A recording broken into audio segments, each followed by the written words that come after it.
Io ho visto una parola che mi ha attratto e sono entrato subito. Ci fa piacere perché stimola sempre la curiosità, essendo diciamo una cultura poco conosciuta.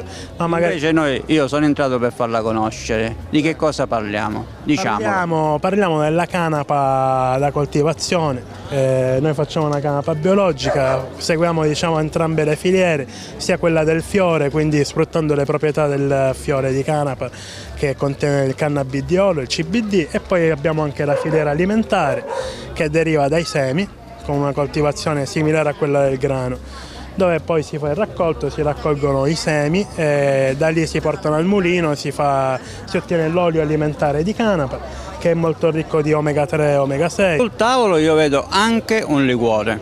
Sì, diciamo che la canapa è intesa come il maiale vegetale, perché non si butta via niente, si fa un utilizzo in tutti i vari campi.